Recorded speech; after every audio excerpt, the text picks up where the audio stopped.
I've got this. Previously on Persona 5 Royal Rose, we send out our calling card to Sara Najima a day before the deadline, with the hopes of scaring her enough to make her treasure appear.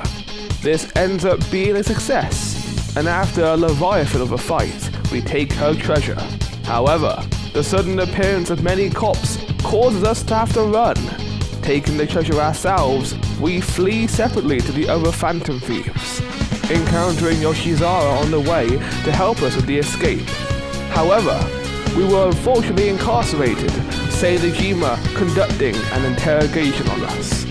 Having finally caught up with the present, several memories from our past become more clear, with the most important piece of information coming from the supposed traitor, Goro Akeshi, having been using us from the start.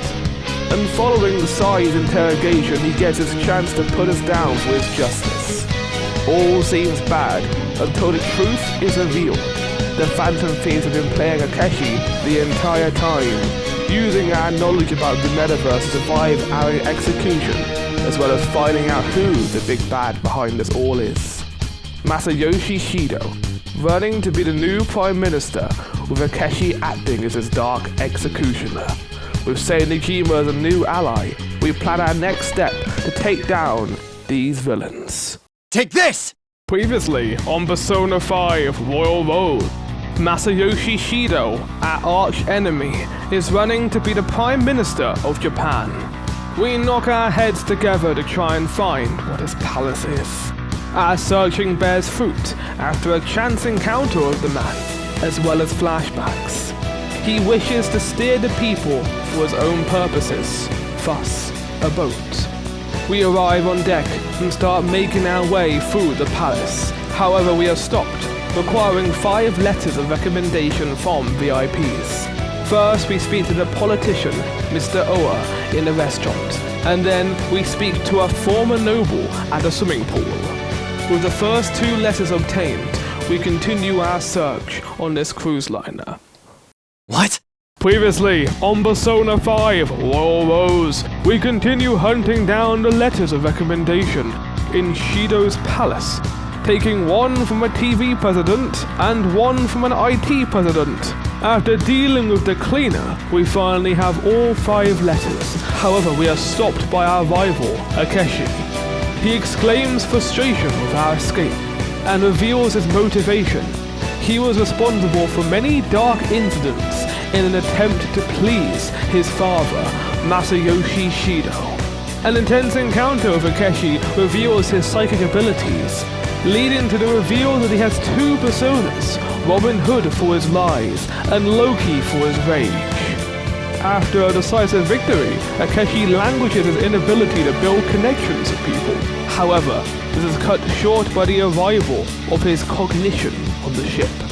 The vessel of how Shido views Akeshi attempts to shoot the real one, but he is quick, and a surprising move saves us, giving us time to flee. Unsure how to feel about his sacrifice, we escape and find the treasure. With a mixed heart, we prepared a calling card for Shido. This one. Previously on Persona 5 Royal Rose, we spend some time completing all our confidants. Well, we would have if Shinra had decided to work properly. For some reason, this little shit's request won't activate. Even after handing the calling card to him myself. So, fuck!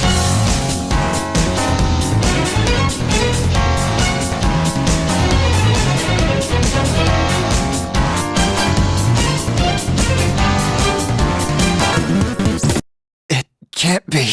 Previously on Persona 5 Royal Rose, we finish off all the confidants we can. We would have done more if the game wasn't a bell end. After feeling a sense of deja vu, we send a calling card to Shido for the use of Futaba's cannon, a great display of her hacking skills. With Shido backed into a corner and our confidants showing their full support, we enter his palace for the final confrontation. Let's go! Previously on Persona 5 Royal Rose, dead set on our confrontation with Shido in his palace, we head to the treasure. After the usual villain monologue, we give him a right old beating. As expected, he regrets his actions and promises to make it better.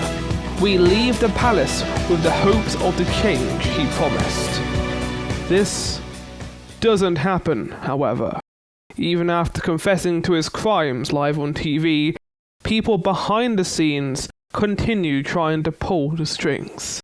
Not to mention the masses that still desperately support Shido. With no other place to turn, we head to Mementos to search for the heart of the problem. With the knowledge that with the metaverse's destruction, we will no longer be phantom thieves. We arrive in the depths of Mementos, a truly hopeless place. To find shadows willingly imprisoning themselves. It seems they care not for their own freedom, but their desire. Something deep below is driving this desire. Something that we must fight to rid the world of distortion. It's time. Previously on Persona 5 Royal Rose. Got to the bottom of Mementos. Fought a cup. Faded out of existence. Decapitated twins. Melded them together again. Came back to existence. Summoned Satan. Blew a hole in God's head. Said goodbye to our existential cat. And saved Christmas in the space of an afternoon. That's it. I think we're in trouble. Previously on Persona 5 Royal Rose. With all our worries gone, we wait for a happy new year. As well as this, with the course of our probation finally reaching its with the course of our school year finally reaching its end, we meet a few of our friends at the shrine, including Kazumi Yoshizawa. However, we have a strange run-in with a freed Akechi telling us reality has changed. Apparently Morgana isn't meant to be a human and Wakaba isn't alive. Finding this strange, we join him at the palace Kazumi saw a few months back, which has suddenly now appeared in the real world.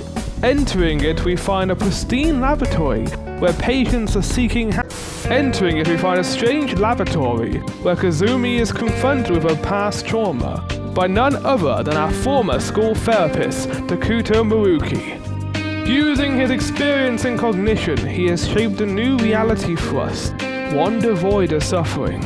He shows Kazumi the painful truth of her past. She is actually Samira, Kazumi's younger sister, and she is partially responsible for Kazumi's death. With the cognition, Maruki made the whole world believe that Samira was actually Kazumi. Kazumi accepts this new, happy reality, while us and Akechi do not. And after a pointless fight, Maruki suggests we see this new reality with our own eyes. And we do, deciding to see how our friends are dealing with their newfound happiness.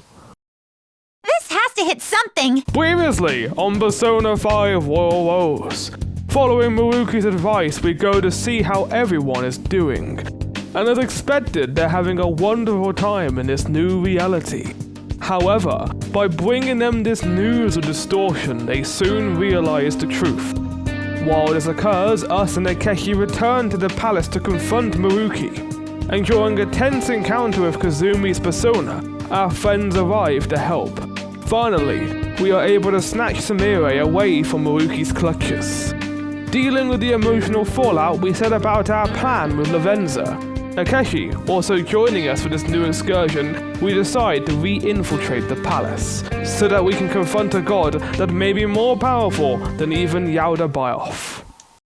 I hope we can win this. Previously on Persona 5 Royal Rose. With Samira's faith and her abilities fully restored, we continue pressing through the palace, finding a roadblock in the form of some data cables going down to Mementos. We leave, deciding to head into Mementos itself to figure out what Maruki is up to.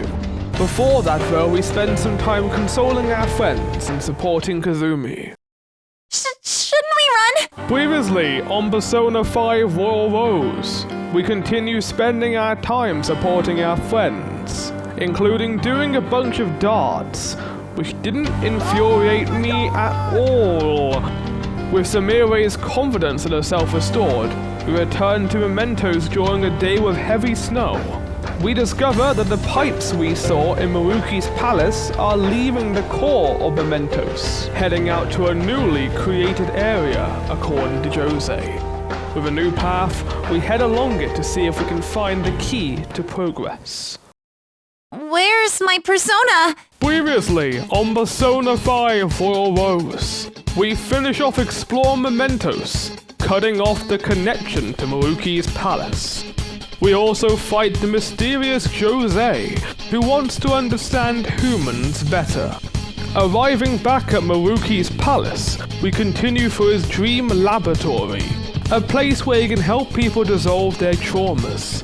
Through buried memories, we discover that Maruki originally had a girlfriend, one whose trauma he accidentally removes through his newfound power, inadvertently also removing her memory of him because of the associated trauma.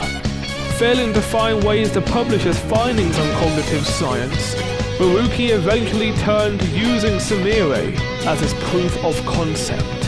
Using this power, he hopes to save the whole world from their trauma, but we can't let him achieve that. For, in the finale of Persona 5 Royal Rose, we confront the Kuto Maruki and bring our long journey to its end.